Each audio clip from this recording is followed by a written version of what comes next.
I don't know about y'all, but I was always told not to talk to strangers. That's a pretty easy rule to follow when you're out at the park or the store, but online, a total stranger can seem like a friend, even when you've never spoken to them, because you've seen all the content they post on TikTok or Instagram. Sadly, a lot of dangerous people use this fact to their advantage, because they have a following, people look up to them, and even though they're a total stranger, their fans can feel like they know them well. Recently, a few people have shared their experiences with Jerobe, aka John Robert Bell, a TikToker with over 4 million followers, who would often call out other people for misogyny and sexual assault. Now, this TikToker looks like a huge hypocrite because he has been accused of grooming and predatory behaviors towards minors. So you guys, this whole situation came about when a TikToker called Dylan spoke out about his experience with John. It started when John followed Dylan on TikTok and asked for his Snapchat. Dylan gave it to him, and they were talking on Snapchat for a few weeks before Dylan invited John to a daily Zoom call that he does with his other TikTok friends. After about a week, John asked Dylan if he wanted to get an Airbnb with him to celebrate his 18th birthday. Dylan was 17 at the time, and John was 26. After about a week of John joining the Zooms, he asked me if I wanted to get an Airbnb with him on my 18th birthday, which was over 3 months away. At the time, I thought it was a good idea. This trip was meant to be with other people, not just John and Dylan. And Dylan shares a screenshot of their messages where they talk about who they should invite to the Airbnb. Dylan's messages are in blue, and John's are in gray. However, John found a one-bedroom place and said there would only be room for the two of us. He says this place is cheaper, and it would mean they would have more money to do fun things. Dylan says he would prefer somewhere that had 2 rooms, and John changes the subject really quick without addressing it. Apparently, he even said he would buy Dylan alcohol if he went. Another week later, Dylan decided to invite Noah, one of his IRL friends, to the Zoom call. Because he knew that Dylan didn't want to get the Airbnb, Jerobe suggested that they invite this other friend of Dylan's. John said, "When does Noah turn 18? He should come with us to the Airbnb if he's 18 by then." Dylan said he was turning 18 before him and that was a really good idea. The fact that this John guy is so obsessed with when these boys are going to turn 18 is so creepy. Why not just hang out with people your own age? Anyways, John kept pressing Dylan about the Airbnb, but eventually gave up trying. Then, on one of the Zoom calls with Dylan and his friends, John suggested that everyone take a quiz to see what their kinks were and send him the results. But y'all, it's even creepier when you think about how young everyone in the Zoom call was. Dylan said that the youngest person in the call was 15 years old, and that most of them were 17 and younger. Plus, there were 12 people in the call. So this 26-year-old guy is on a video call with a bunch of underage people, and getting them to tell him what their kinks are, this is beyond messed up. In one of the Zooms with all of my TikTok friends, John thought it would be a good idea to have us all take a BDSM score test and send him our results so he could see our kinks. Keep in mind, the youngest was 15 years old and the oldest were 19, and there were only 2 19-year-olds and everybody else was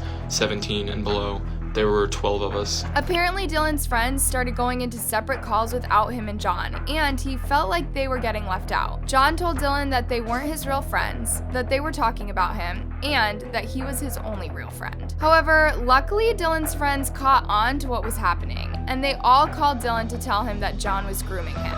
A few hours later, I called back and talked to them, and I finally realized that John was grooming me. I decided to cut John off and not confront him about anything. I didn't say anything for the past 8 months because I thought I was the only one until recently I found out that there are multiple people that John has groomed. John does not deserve to have any type of platform because if he does, he will continue this behavior and will not stop preying on teenagers. He's a disgusting and terrible person. Since all of this happened, Dylan has found out that there are multiple other people that John has done this to. Not long after Dylan shared his story, another person came forward under the TikTok account Coco Speaks. Coco shares her pronouns as he, they, she, but femme pronouns are preferred, so I'll be referring to Coco with she, her pronouns throughout this video. So y'all, Coco says that 7 months ago, John followed her back, which she was excited about because she was a big fan of his. Coco messaged John and asked if he wanted to play Minecraft with her, which is something she did with a lot of her TikTok friends. And pretty quickly, John gave Coco his Xbot tag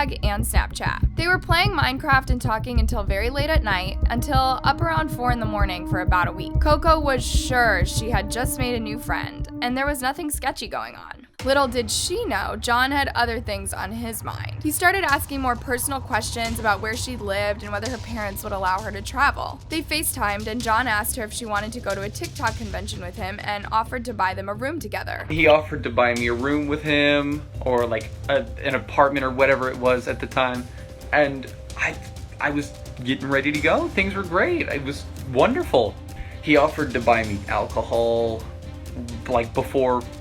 We never went. I'm going to specify. We never went. Thankfully, they never went to the convention together, but Coco shares something that John said to her, which is just so creepy. I may be a pastor, or I may work for God, but I'm not against kids having fun. I should have realized it right there. Apparently, John ghosted Coco for a while, but one day messaged her asking if she wanted to play Fortnite with him and Dylan, the same Dylan I spoke about earlier. And after this, Coco started to notice how strange John's behavior was. He was sending her shirtless photos, pictures of him working out, and texting her really late at night. But then when Dylan posted his video, that's when Coco realized what was happening between her and John. And you guys, another girl, Melina, who I believe is friends with Dylan and was a part of the Zoom group, has shared her story. According to Melina, she met Jerob in a group chat of kids who were between the ages of 13 and 19. And there was a huge power dynamic in the group because Jerob had the biggest following, and he was so much older than all of them. Melina says that he would make promises of Airbnbs to meet up, alcohol, and hot tubs, would make inappropriate comments and innuendos, and tried to get them to call him hot. Alongside that, he would